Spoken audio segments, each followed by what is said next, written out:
नमस्कार, मेरा नाम डॉक्टर प्रवीण है। मैं जेपी हॉस्पिटल में डेंटल डिपार्टमेंट में कार्यरत हूँ और मैं इस डिपार्टमेंट का एसोसिएट डायरेक्टर और डिपार्टमेंट हेड हूँ। आज मैं बात करूँगा दांतों से संबंधित जो बीमारियाँ हैं।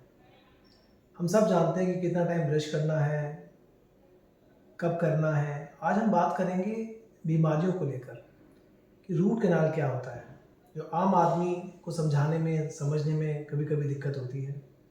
गम्स की प्रॉब्लम क्या होती है, इम्प्लांट कब लगवाना चाहिए, दांत कब निकलवाना चाहिए, स्पेशली जो अक्कल दाढ़ होती है उसको विजडम टूथ भी कहते हैं।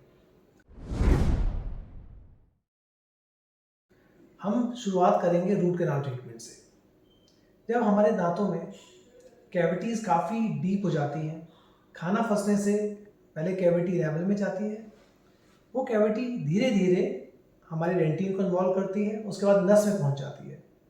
इस कंडीशन में हमें रूट कैनाल कराना पड़ता है। कभी कभी ऐसा होता है कि खाना फंसने से गम्स के थ्रू हड्डी में जाता है इन्फेक्शन और हड्डी से रूट में पहुंच जाता है, तो हमें रूट कैनाल कराना पड़ता है। तो ये रूट कैनाल जो है बड़ा सिंपल सा ट्रीटमेंट है। इसमें हम दांतों में ड्रिल करते हैं, जो इन्फेक्टेड नस है उसकी, जो इन्फेक्टेड रूट के नीचे जो इन्फेक्शन है, जो सिस्ट है, उसको हम निकाल देते हैं और उसको इनर्ट मटेरियल से फिल कर देते हैं। उस दांत को हम टेक्निकली डेड कर देते हैं और वो दांत हमारे लिए बहुत अच्छा होता है क्योंकि वो हमारी हेल्प करता है, खाने में हमें मदद करता है। रूट कैनाल ट्रीटमेंट एक तरीके से मैं बताऊं कि वो दांत को डेड करना और उसको अपने साथ लेके चलना, इस तरीके से होता है। रूट कैनाल के सिम्टम्स क्या होते हैं, इसके बारे में जानना बहुत ज़रूरी है।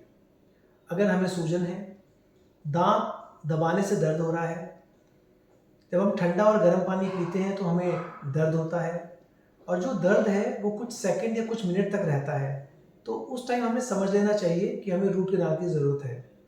रूट कैनाल का जो ट्रीटमेंट है ये बहुत ही सिंपल ट्रीटमेंट होता है, और ये जानना बहुत ज़रूरी है कि उस दांत में रूट कैनाल होना है या नहीं होना। अगर इन्फेक्शन बहुत ज़्यादा है तो उस कंडीशन में हम रूट कैनाल को पोस्टपोन करके हम दांत को निकाल देते हैं। अब मैं बात करता हूँ मसूड़ों की दिक्कतों की। मसूड़ों की दिक्कत, इसका मतलब गम्स की प्रॉब्लम। गम्स की प्रॉब्लम कब होती है? जब हम रेगुलर क्लीनिंग नहीं कराते, हमारे मसूड़े, दांत और हड्डी के बीच में गंदगी फंसती है। हम नॉर्मली ब्रश करते हैं, जब हम रेगुलर तौर पे ब्रश नहीं कर रहे हैं और हम अवॉइड कर रहे हैं, जैसे बच्चे करते हैं, रात को सोने से पहले ब्रश नहीं करते, कोई भी आम आदमी अगर ऐसा करता है तो एक लेयर जमती है दांतों के ऊपर खाना खाने के बाद, वाइट रंग की। वो जो लेयर है वो धीरे धीरे जमकर एक सीमेंट बन जाती है और वो सीमेंट जैसा सब्सटेंस, कैल्कुलस जिसको हम बोलते हैं, वो मसूड़ों के और दांतों के बीच में फंस जाता है। उसके अंदर बहुत सारे बैक्टीरिया होते हैं। वो बैक्टीरिया गम्स को इन्फ्लेम करते हैं और हमारी हड्डी को गलाते हैं। तो ऐसी कंडीशंस अगर होती हैं तो क्या होगा, इसमें हमारी ब्लीडिंग होगी दांतों से, हमारे दांतों में खट्टा लगेगा, मीठा लगेगा, तो हमें समझ जाना है कि हम लोग गम्स की प्रॉब्लम से जूझ रहे हैं और जल्द से जल्द हम अपने डेंटिस्ट के पास जाएं, अपने दांतों की सफाई कराएं, क्योंकि जो गम्स और हड्डी है, एक बार अगर ये नीचे चले गए तो उसको वापस आना बड़ा मुश्किल है।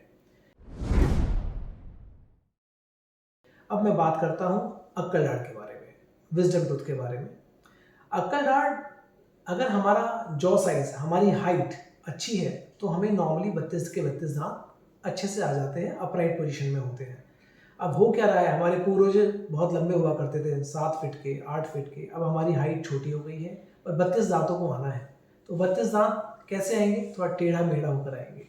तो वो टेढ़े मेढ़े दांत हड्डी में फंस जाते हैं, जिससे हमें प्रॉब्लम होती है। और वो करते क्या है, हमें पता कैसे चलेगा कि ये अक्कल दाढ़ की प्रॉब्लम है? अगर दर्द आपके जबड़े से कान में और सर में जाए तो ये समझ जाना चाहिए कि ये जो प्रॉब्लम है ये अधिकतर रूप से अक्कल दाढ़ से ही होती है। इस कंडीशन में हम कभी कभी ईएनटी डॉक्टर के पास जाते हैं, न्यूरो के डॉक्टर के पास जाते हैं, और बाद में हमें पता चलता है कि न्यूरो और ईएनटी की प्रॉब्लम नहीं है, ये हमारी एक जो दांत, हमारी जो अक्कल दाढ़ है जो पीछे फंसी हुई है, ये वो प्रॉब्लम क्रिएट कर रही है। इन कंडीशन में हमारे ओरल सर्जन उस फंसे हुए दांत को, जो हड्डी के अंदर इम्पैक्टेड है, उसको निकाल देते हैं और हमारी प्रॉब्लम सॉल्व हो जाती है। अब मैं बात करूंगा डेंटल इम्प्लांट को लेकर। डेंटल इम्प्लांट एक टाइटेनियम का स्क्रू है जो हम हड्डी के अंदर डाल देते हैं और इसको छोड़ देते हैं। अब लोग पूछते हैं कि डेंटल इम्प्लांट कब करना चाहिए, किसको कराना चाहिए, मैं इसके बारे में बात करूँगा। अगर हमारा एक दांत भी नहीं है तो हम डेंटल इम्प्लांट करा सकते हैं। अगर हमारा जबड़ा खाली है, हमारे मुंह में कोई दांत नहीं, तब भी हम डेंटल इम्प्लांट करा सकते हैं। डेंटल इम्प्लांट एक तरीके से एक दांत का रिप्लेसमेंट है। अगर 32 दांत नहीं है हमारे तो 32 दांतों का डेंटल इम्प्लांट नहीं करना होता है। उसमें हम लोग 6 इम्प्लांट ऊपर 6 इम्प्लांट नीचे करने के बाद में हम ब्रिजेस दे देते हैं। अगर हमारा 1 या 2 दांत नहीं है तो उसमें हम सिंगल इम्प्लांट डालते हैं। इम्प्लांट काम कैसे करता है?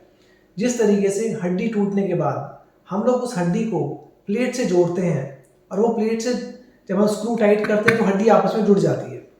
इसी तरीके से डेंटल इम्प्लांट को हम हड्डी के अंदर डालते हैं और उसको छोड़ देते हैं। उसको कुछ टाइम दिया जाता है जिससे कि उस इम्प्लांट के चारों तरफ हड्डी बन जाए। हड्डी जब बन जाती है तो उसमें अमूमन 3 से 4 महीने लगते हैं। हड्डी को बनने के बाद हम उसका प्रोसेस शुरू करते हैं नेक्स्ट लेवल का, जिसमें हम क्राउन देते हैं। क्राउन का जो प्रोसेस है, क्राउन का प्रोसेस बहुत सिंपल होता है। इसको करने में 2 से 3 स्टेप लगते हैं। अब डिपेंड करता है कि हम कौन सा क्राउन लगवाना चाहते हैं, तो ये हर किसी की चॉइस है और इसमें हमारे जो डेंटिस्ट हैं वो भी मदद करते हैं अपने पेशेंट की।